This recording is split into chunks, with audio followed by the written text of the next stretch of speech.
Hello there. I wanted to do a little bit of endgame table-based analysis of the end of the game between Ding and Gukesh for the World Chess Championship that just finished earlier this morning.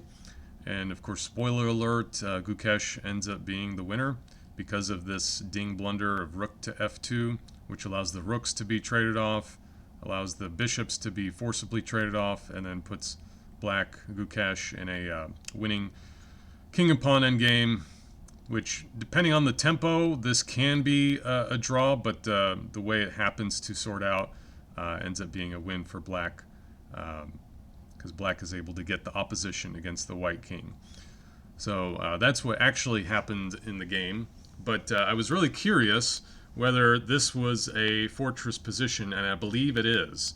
If white just, uh, if Ding were to just sit and chill, to do some Ding chilling with this rook right here on f4, really does not need to move it at all for the rest of the game, and he should be fine. Reason is, let's say at some point black forces a trade of bishops.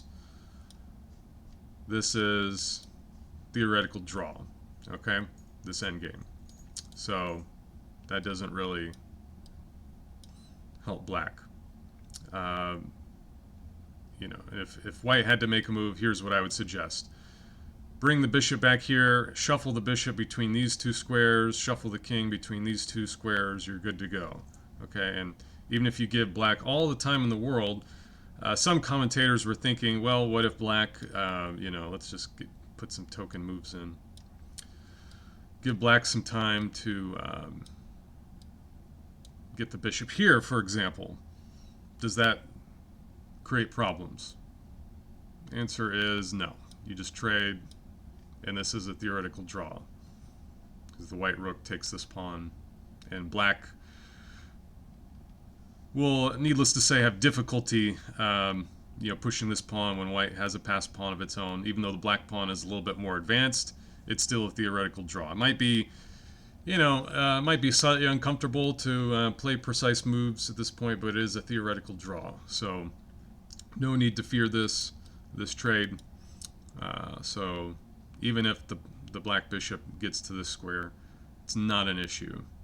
Okay. So,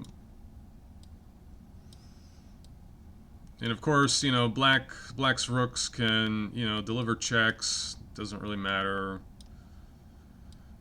You know, black's rook can go after the pawn, then you just defend.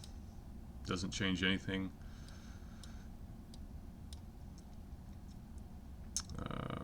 Black can waste a tempo. Doesn't change anything. White is not in zugzwang or anything. Um, let's say you're doing this. You just go back. Let's say do this. Well, now you just move the bishop. It's not an issue. And let's say you target the bishop. Bishop just goes back. There's absolutely no way you can lose this. Okay, so this is a fortress position, as far as I can tell. I don't see anything that black can do to break through. Black cannot ever capture this pawn really, without giving up the rook, and that's obviously not a good trade. And even forcing a bishop exchange, just an even bishop exchange without a pawn move, is theoretical endgame draw. And even with the bishop here, forcing the exchange here, that's still a theoretical draw. As long as the rook just sits tight right here on f4, and nothing can force the rook to move, really. For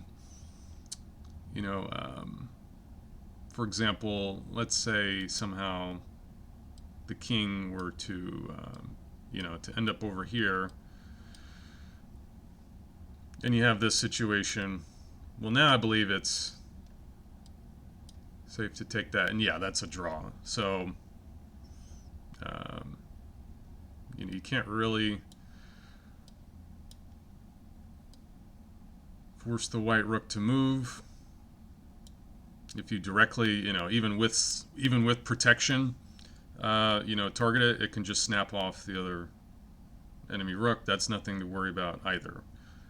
So there's really nothing black could do to make progress. Not even this plan of rerouting the bishop to this square. Turns out that does not matter.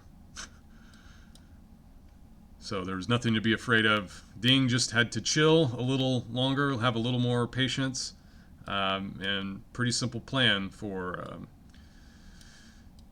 saving the endgame from this position here. So kind of in a way makes it even sadder that that Ding got impatient and wanted to trade off pieces in an unfavorable way prematurely, which cost him the game. So anyways, I just want to investigate that. Bye-bye.